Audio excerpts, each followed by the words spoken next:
எல்லாருக்கும் வணக்கம்.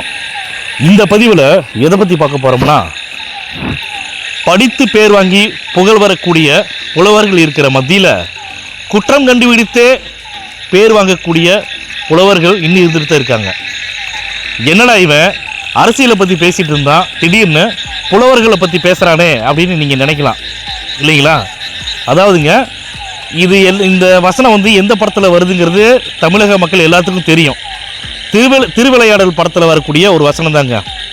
ஏன் இந்த இடத்துல நான் பேசுகிறேன்னு கேட்டிங்கன்னா, தளபதி விஜய் அவர்கள் அரசியல் கட்சி ஆரம்பிக்கிறதுக்கு முன்னாடி நாம் தமிழர் கட்சி தலைவர் சீமான் அவர்கள் விஜய் அவர்களை அரசியல் வருகை நீங்கள் எப்படி பார்க்குறீங்க அப்படின்னு ப்ரெஸ் மீட்டில் கேட்கும்போது, பத்திரிகையாளர்களாக கேட்கும்போது, நான் ரொம்ப வரவேற்கிறேன், நான் தனியாக தானே நின்று போராடிட்டு இருக்கிறேன், அவரு வரட்டுமே, தம்பி சேர்ந்து வரட்டுமே, நாங்களாம் போராடுறேன்னு சொல்லிட்டு 100க்கு 100 வார்த்தை தம்பி தம்பி தம்பி தம்பின்னு 100க்கு 100 டைம் சீமான் வாயில் விஜய் அவர்களை தம்பின்னு வராத ப்ரெஸ் மீட்டே கிடையாது.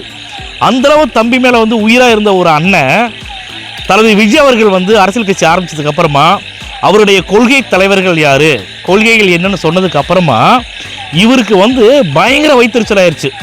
ஏன்னா என்னடா இவன், நம்ம எந்த ப்ரெஸ் மீட்டாக இருந்தாலும் விஜயை பார்த்து நம்ம தம்பி தம்பின்னு சொல்கிறோமே, இவன் என்னடானா நம்மளை அண்ணன் ஒரு இடத்துல கூட சொல்லவே இல்லையே, நம்மளை பற்றி பேசவே இல்லையேன்னு சொல்லிட்டு பயங்கர வைத்தறிச்சலாயிருச்சு. யாருக்கு? சீமான் அவருக்கும் அவருடைய நிர்வாகிகள் எல்லாத்துக்குமே பயங்கர காண்டாயிருச்சு. இதில் என்ன நடந்துச்சு அப்படின்னு கேட்டிங்கன்னா, அதாவது மக்களே, நீங்கள் நல்லா கேட்டுக்குங்க, உங்களுக்கு தெரியும், ஒரு வீட்டில் யாராச்சும் இறந்துறாங்க அப்படின்னா நம்மளாம் என்ன பண்ணுவோம்னா, யார் வீட்டில் இறந்துருக்காங்களோ அந்த வீட்டில் தான் போய் நம்ம துக்க விசாரிக்க போவோம். கரெக்டுங்களா? ரீசெண்டாக மூக்க முத்து ஐயா இறந்துட்டாங்க. நாம் தமிழர் கட்சி சீமான் அவர்கள் மூக்க முத்து அவரோட வீட்டுக்கு தானே போயிட்டு துக்க விசாரிக்கணும். அங்கே போகாமல் ஸ்டாலின் ஐயா வீட்டுக்கு போய் துக்க விசாரிக்கிறாரு. நல்லா கூர்ந்து கவனிச்சுங்க மக்களே, இதில் எவ்வளவு அரசியல் இருக்குது பாருங்களேன். இறப்பில் கூட எப்படி அரசியல் ஆதாயம் தேடுறாங்க பாருங்கள். இவரெல்லாம் எப்படிங்க நாட்டுக்கு நாட்டு மக்களுக்கு நல்லது பண்ணுவார்.